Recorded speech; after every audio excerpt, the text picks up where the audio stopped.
Got another property for you. This one is in Izard County, Arkansas. I'm asking $449, and it's just over a third of an acre, 0.35 acres. Let's jump into the internet and take a look at this thing.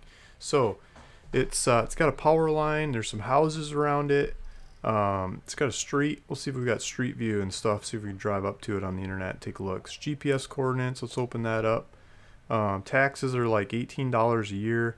It's coming from Deed Adventure, so I'll sign it over from Deed Adventure to you. I'll make sure all the taxes are paid up, and I'll do the recording to get it recorded in your name and pay all those fees, the state stamp tax and all that stuff. You don't have to worry about it. You just click the checkout button here, buy now.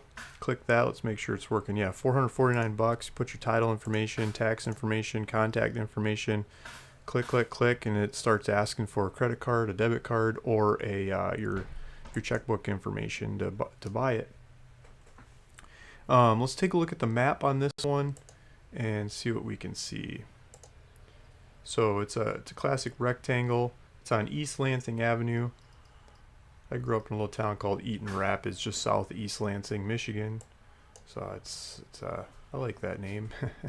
Here's the South Little Rock Road. There's a whole bunch of capitals. They're using state capitals as names for roads here. So there's houses in the back behind this. It looks like, what is that? 4 houses in a row, 4.5 maybe. I don't know. That might be a little house. There's a driveway to it. Might be an auxiliary. Not sure. Might be 5. But 4 main houses in the back, and then I believe the power line goes. Yeah, the power line's right here. I think the power line's going right down the back of it, and so you could build, your house in here in these woods. Let's see if East Lansing's got street view. Yeah, look at that. We got street view. It's the north, so this is the angle we're looking at. Like kind of like we're on a hill, huh? Yeah, so let's go back. Let's see if we can see some 3D. So I think there's some hill here. There's some good looking trees. When was this taken? This was May of 2008. Wow, that's like 10 years ago. Google's got to get on it and get out here and get some better pictures. These are getting old. Trees are probably a lot bigger now.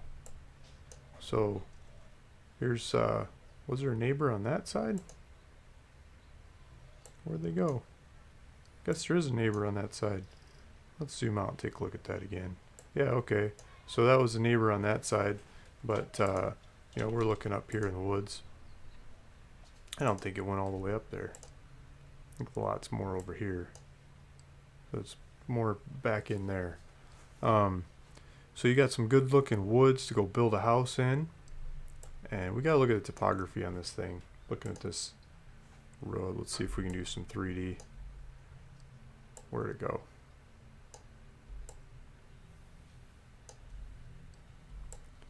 There's a little bit of a hill there, but not that much. So this is going to be the bottom of that hill. The hill's running down that way, but this road's running down this way. That's when we were standing on the road. It kind of looked like we were in an angle. I just wanted to check that and make sure it's not like cliffside or something. But so yeah, there's a bit of a hill there, and looks like these houses are on the same hill, and just different. These guys are on the hill on the other side. Looks like the water probably goes down here, so I don't think you have to worry about the water flow being an issue.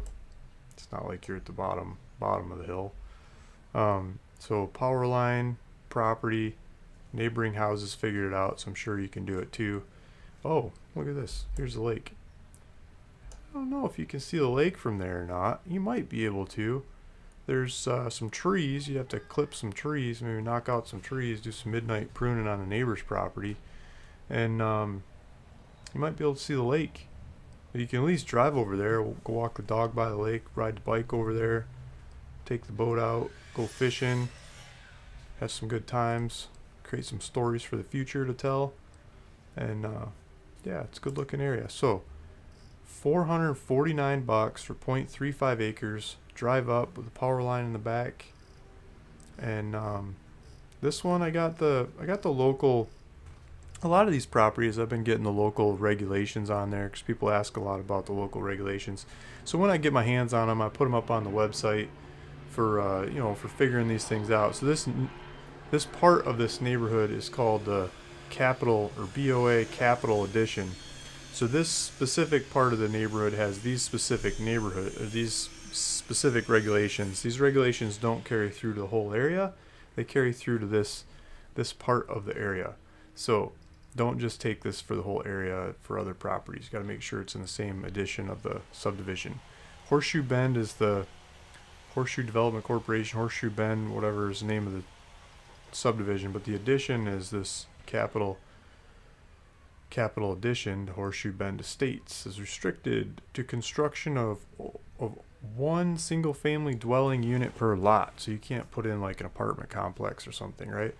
No residence or structure shall be erected, placed, or altered on any lot until after the building plans, specifications, and plot plans showing the location of residence has been approved in writing, as is conformity with and in harmony with external design and location and size desired by the corporation or its successors, or by a duly designated property owners association.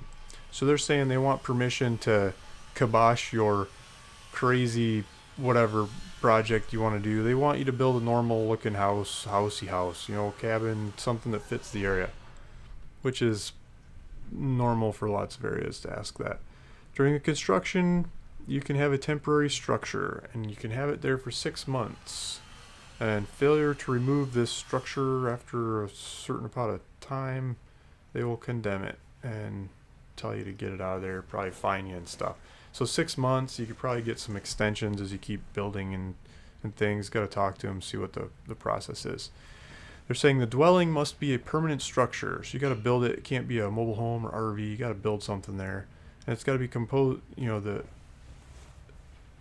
The outside, the exterior has got to be wood, anodized metal, masonry or cut natural or native stone, masonite, combination of said materials or equivalent materials, which materials will be approved and in the manner provided for in paragraph blah blah blah. Each dwelling unit must have at least 1,050 square foot of floor space, including carport, with at least 850 square foot of this space heated and on first floor level. So just over 1,000 square foot. What's that, like 32 sheets of plywood? Maybe 33 sheets of plywood. 1,050 square feet divided by 32 square foot for 33 sheets of plywood. So however you could lay that out. I don't think that makes a rectangle, but you could make, or a square, but you could make a rectangle. Or you split some, you make a square. You can build whatever size you want. Just gotta be 1,050 square foot footprint or bigger, with 850 square foot of it heated space, like finished off space. Got to have indoor toilet facilities, modern plumbing, septic tank, a sewage disposal unit, other type of acceptable sewage disposal system. They don't want any composting toilets, which is very short-minded of them, but they want you to minimum property standards. So they want you to just hit these minimums.